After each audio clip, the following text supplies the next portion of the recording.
Hi, this is Bill Meyers again, and part of the people that I'm honoring as my mentors, I want to talk about Quincy Jones.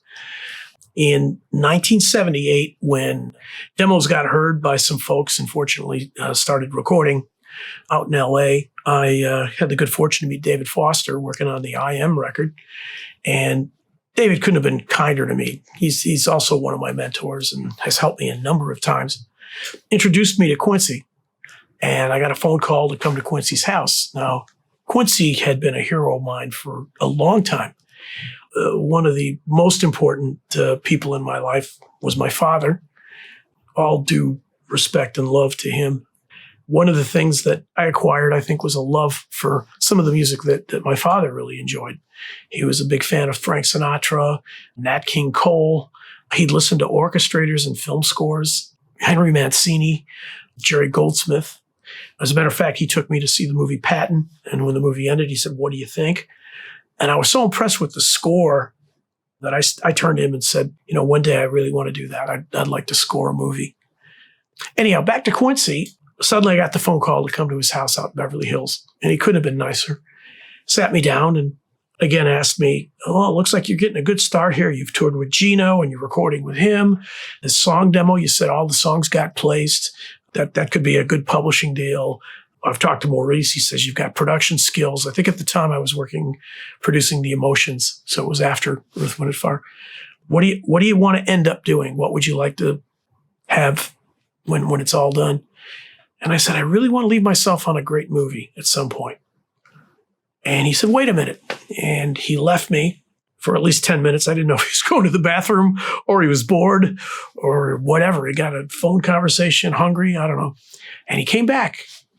And it was a book on orchestration by Earl Hagen, which he autographed. And it's a prized possession of mine even to today. And said, look, I think you've got what it takes. Get the most you can out. This is a good period for you. You're not encumbered by family or marriage or anything. Stay true to, your talent, which was wise words. I didn't see Quincy for a couple more years.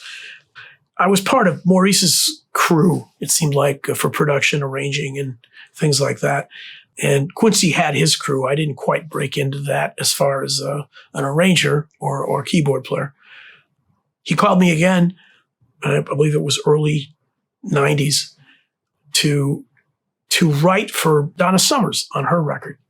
He said, Bill, I'm talking to you. Actually, I think it was in the early 80s. That's what it was. Yeah, that's right. Saying, I want a classically based song, kind of like what Barry Manilow did. Could it be Magic, where they took Chopin and did something with that? I think you're the right guy for it.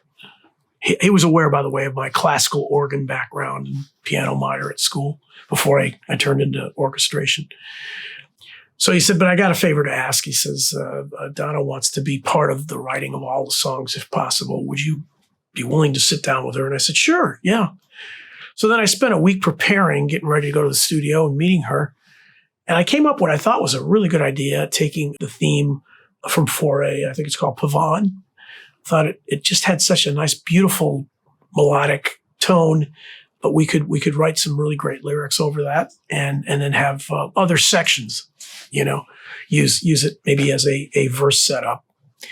When I met Donna, she was incredibly friendly, really nice. I started showing her different examples, and she was kind of just nondescript about it. I don't think she was too into this concept. And then she said, well, can we just jam? Let's just jam some classical things. I said, okay, yeah, I guess we could try that. So I was trying to run some classical type patterns. And she was kind of testing her voice. She was singing high, saying, now I'm singing like a soprano. And then a little bit later saying, now I'm singing like a man. So we did about a half hour of that. I knew we really didn't have anything. So I got home that night and I had to call Quincy and say, we didn't really get very far. Sorry about that. And he said, man, that's happening to everybody. He said, just go find something, make a demo, bring it to me. I know you're going to be able to knock it out of the park. So I did find somebody, and I had made acquaintance with the guys from Pages, Richard Page and John Lang. I came in with a little different approach. Instead of thinking of a melody and then adding lyrics to that melody, I thought maybe I could take a chordal format, and I took the C minor prelude by Bach and used that as the chordal bottom, and then used it also as an intro that people would be able to understand classically and relate to. And then we wrote a melody on top of that. We called the song The Mystery of Love, excuse me. And we then cut the demo.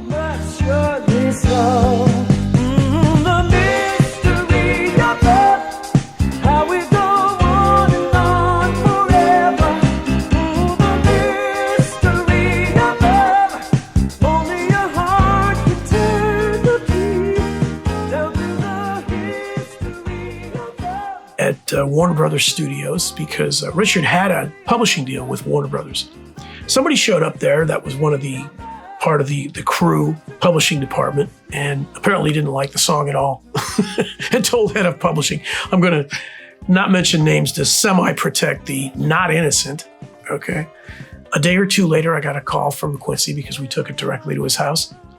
He said, I absolutely love it. It's going on the record. Congratulations.